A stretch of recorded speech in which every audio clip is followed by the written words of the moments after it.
Ali Rizvi, the author of The Atheist Muslim, has probably made the best take on recent events in Palestine and Israel. All right, let's get to it. So I'm just going to read to you what he wrote.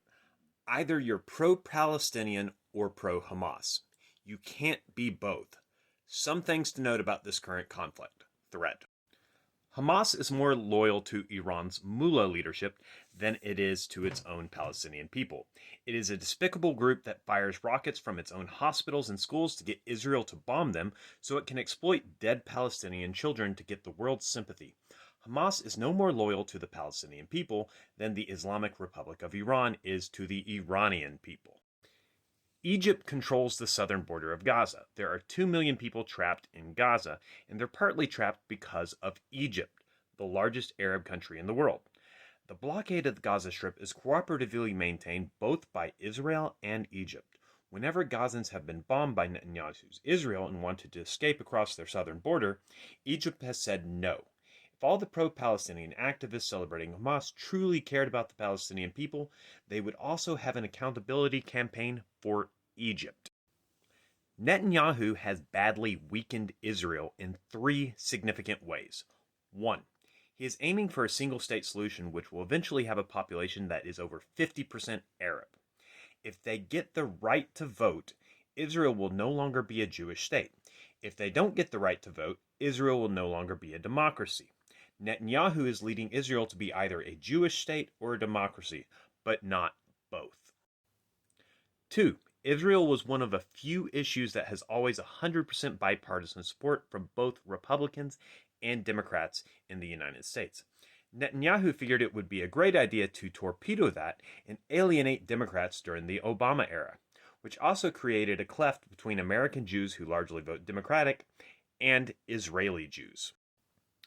3. With his recent judicial overhaul and dictator-like grabs for power domestically, Netanyahu has also further divided the Israeli people, deepening political divides more than ever. This is not unrelated to the massive intelligence failure that led to the deadliest terrorist attack in Israel's history, happening on his watch. In many ways, Netanyahu isn't any less of an existential threat to Israel than Iran. Right now, here's the way to think about this. You're a kid in school, and another kid with a legitimate grievance against your grandparents that wasn't your fault or his, is coming at you to beat you up. You manage to subdue him. You're sitting on top of him now, your hands pinning his wrist to the ground. "Let me go," he says. "I don't want to fight." You say, "If I let you go, do you promise not to hit me?" But he's silent. If you let him go, he punches you out. But if you don't let him go, you're a bully for forcing yourself on this younger, poorer kid. It's hopelessly deadlocked.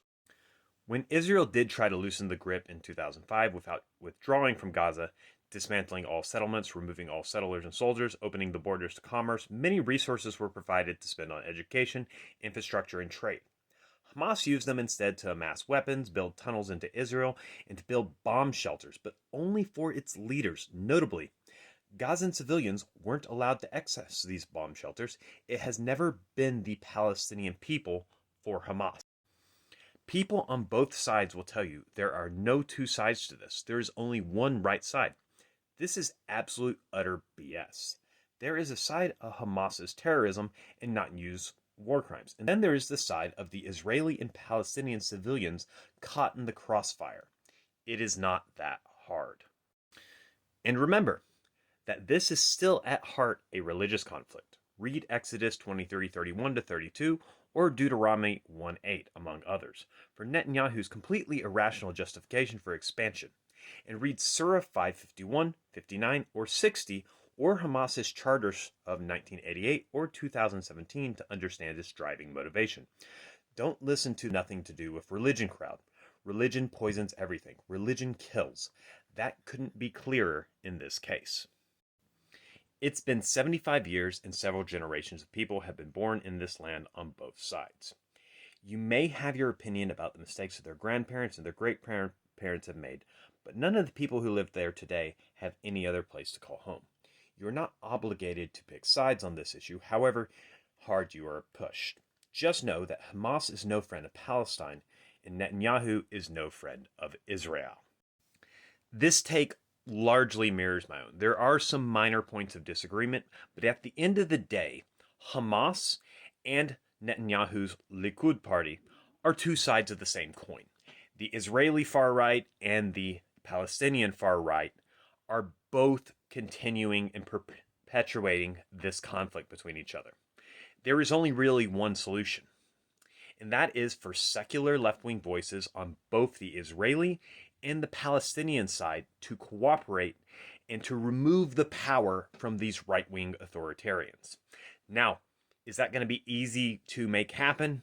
Absolutely not. Right now, it seems like the right-wing parties have an iron grip on the situation.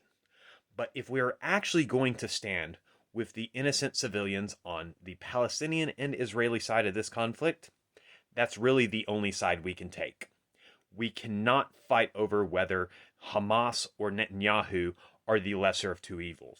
They're both evils. We have to support the actual innocent peoples, and we need to seek a solution that allows all of these people to coexist and live a peaceful life in this land.